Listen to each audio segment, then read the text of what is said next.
And we're live.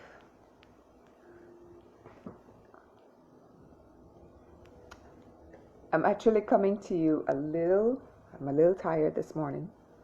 Well, this afternoon. It's 1 o'clock here on the East Coast. And the reason I'm tired is because one of the neighbors decided to play music from their car until some ungodly hours of the morning. And it was just really ridiculous, to be honest.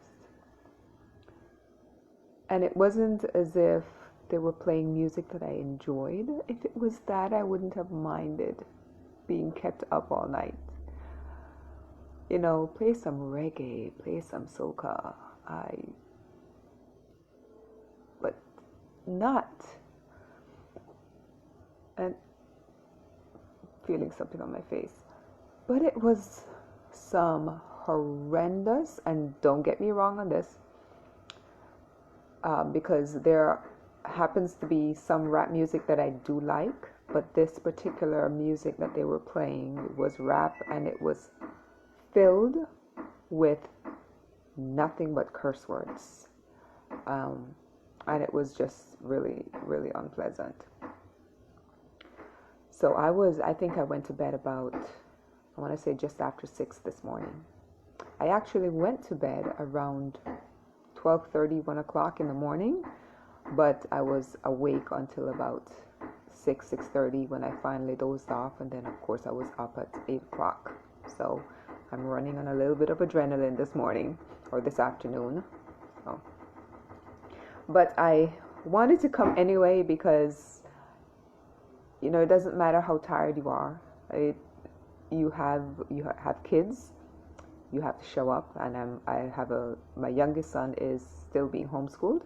I think everybody's being homeschooled right now, so it doesn't matter really how tired we are. We need to show up. You have a business, you have to show up, right? So here I am. If I sound a little tired, look a little tired, please forgive me, but I'm here. And I woke up this morning too, and when I checked Facebook, I found a particular article concerning the medication that some of you might be taking, and I'm speaking specifically to the lupus community here. Some of you may be taking the drug called Plaquenil or hydroxychloroquine, which is typically the one that's prescribed for lupus patients. And you might have heard a particular remark being uttered, or you might have seen an article that was written about the particular comment that the president stated, saying that people who have lupus may not be able to get the coronavirus, simply because they may have Plaquenil in their system, and Plaquenil is one of the drugs that are being used. I think it's being used in addition with the Z-Pak, if that's what it's called, which is a drug that's typically given for the flu.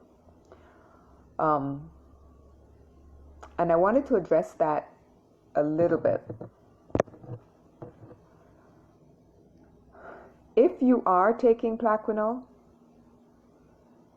please do not assume that you are immune to the coronavirus.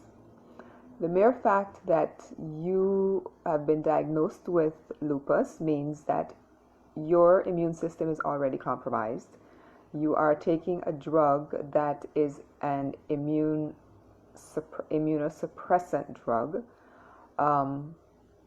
So please do not assume, based on comments that you're hearing, that you are immune to catching the coronavirus. Please take every precaution. Stay home. Have somebody go out and purchase your groceries for you if it comes down to that. But take every precaution that is necessary to protect yourself, because just because you have the Plaquenil in your system does not make you immune to it. Now, if science does prove otherwise, then, you know, we'll go with that. But as far as I'm concerned right now, do not assume that because you have plaquenil in your system that you are immune. So I just kind of wanted to address that before I moved on to what we're actually going to do today, because I don't want any of you to, say, oh, yes, I've been taking Plaquenil for the last 10 years and, ooh, I'm good. I can go out and I'm not going to catch this thing. Please do not do that. Just take it that you are probably more likely to get it if you do go out, because your immune system is already, compromised. So you do not want to put yourself in a position where you're going to be picking up just everything. Just imagine how easy it is to pick up a cold and maybe the flu or some other bacterial infection. This is not something to play with, so please do not assume based on comments that you have heard that simply because you might have been taking Plaquenil or currently taking Plaquenil that you're immune. Do not run on that assumption, please. I'm begging you. Okay, now that we've gotten that out of the way, what are we going to do today as far as this episode of Create with Gina? And by the way, if you do have any questions relating to what I mentioned earlier, please simply post them in the comments below or send me a direct message. I think my phone number is also on there. Call me if anything, if you have any questions. If you want to know things that I'm doing and you want me to do maybe a post or a live stream on that, please let me know and I will gladly share those things with you. There's a lot that you can do to protect yourself from this virus, and right now the main thing is just staying home. Staying home. That's the most important thing. And not putting yourself in a position to where you're being you're compromising your body even more. Okay? All right. So moving on. So the Create with Gina episode, the title for today was Create a Found Poem. And I made a post earlier kind of explaining what that was all about. And it's literally where you're going to be, the materials that you'll need for this are old magazines. You'll need only the words. A pair of scissors, some glue, sheet of paper that you can glue the words onto. Simple. How are you going to come up with your poem? Well, you can have an idea of what you want your poem to be. For example, let's go back to this this whole idea of Plaquenil being, the Plaquenil and people with lupus being immune. You can have it create some title surrounding that, and then go through the old magazines and cut out words that jump out at you, start putting them together, and you come up with your poem. You don't necessarily have to have a title to start this. And what I'm going to do is post some examples in the comment section below of things that I've done in the past as far as found poems are concerned and how I got started. And one of them has to do with a tree. I was literally looking out the window, and then I started talking about how the tree was basically kind of moving to the wind that was passing through it, almost like a dance. And then as I started with that particular line, then other things started to pop into my head, and then I started to really notice other things that was happening around me. So it became a poem of things I was experiencing at that particular moment, and it included things from the tree dancing in the air to my feet smelling, because I think I must have exercised or something, and I could literally smell my feet. And then I started to question, well, if your feet smell, then and your nose runs, and all of these things were kind of going through my head. So I came up with a really interesting poem, and I'm going to share that with you in the comment section below. Another one that I came up with simply by looking out the window, and that's another thing you can do, is simply look out the window, see what's out there, and have that particular scene help you to create your poem. It could be, maybe you look out and you see the sunflowers. Maybe you have sunflowers in your backyard, which is what happened with me. And they were called the Russian mammoths, and they got to about 8 or 9 feet tall. And I looked out, and I could just kind of see them dancing, and I just kind of watched them for a little bit. And this was really early in the morning, by the way. And as I was looking at them, I noticed that all of the sunflower heads were all facing one direction, and they were facing east. And they were all just so tall and elegant. And by the time I was finished writing, I had a poem based on lessons that I learned from the sunflower, from, you know, learning how to face the sun, learning to kind of sway with, you know, not breaking or just kind of bending to whatever was happening around you. And it was just, I never would have imagined myself writing a poem such as that. But sometimes you just have to just let whatever is happening speak to you, and you'll be amazed at what you can come up with. The poems do not have to rhyme. I think a lot of people, when I say poetry, or when they hear a poem, they automatically imagine that these things have to, you know, some kind of rhyming, and it doesn't necessarily have to rhyme in order for it to be poetry. All right, I had some notes written down here. If you're going to do the one with the magazine, simply just start flipping through the magazine pages, and whenever a word jumps out at you, cut that particular word out, and you keep going. Just cut out a bunch of words, lay them down, start placing words together in random sentences, and when you take a look at it, if you're happy with what you find, leave it alone and simply start gluing them onto a sheet of paper. If you want to design the background, you can do that. Otherwise, you can just leave it completely blank so that you have the words on top of a sheet of white paper. But it doesn't have to be a lengthy poem. It could be simply 4 lines. It could be 2 lines that are just real intense.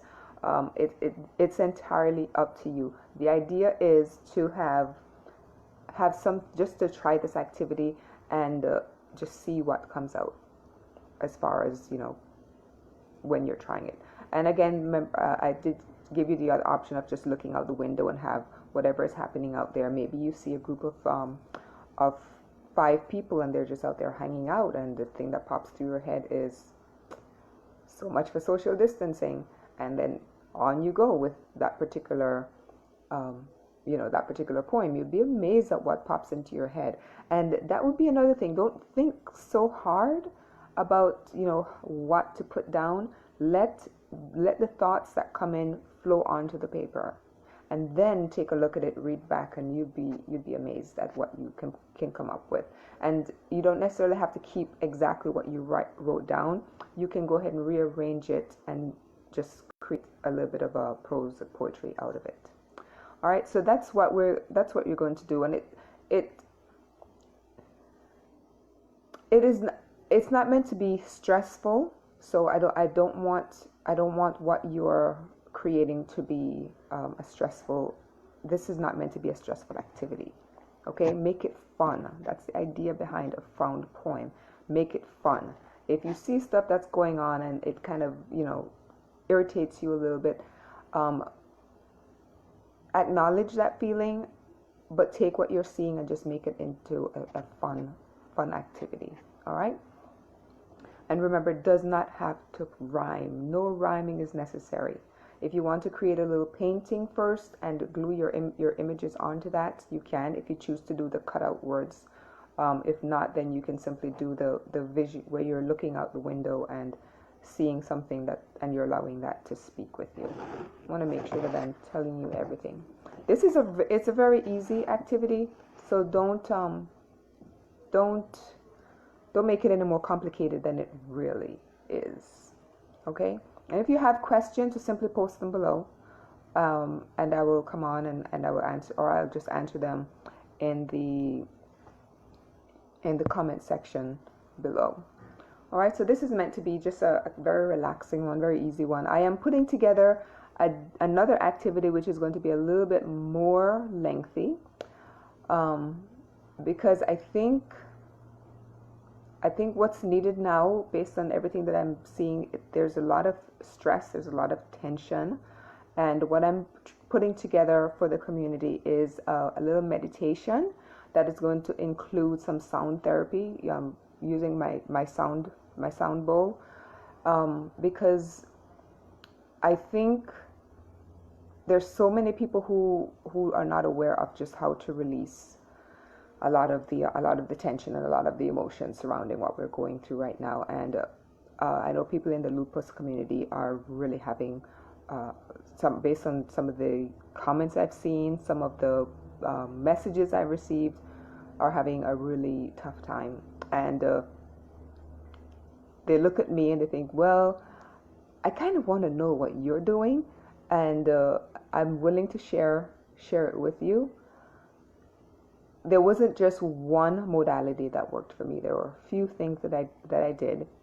Nutrition was definitely one of them.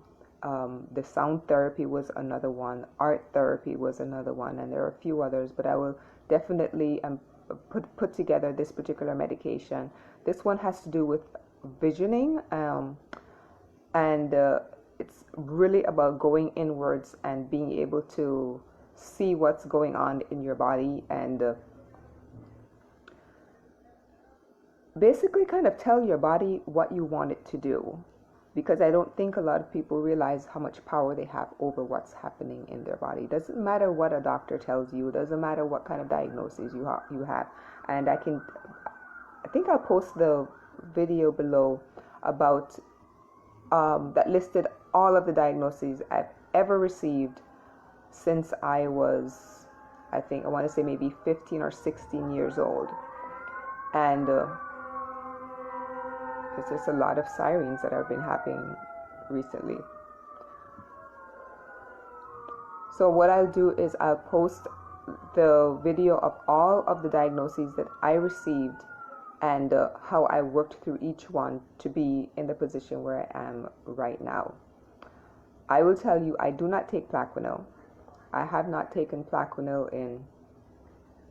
it's been a while, long time.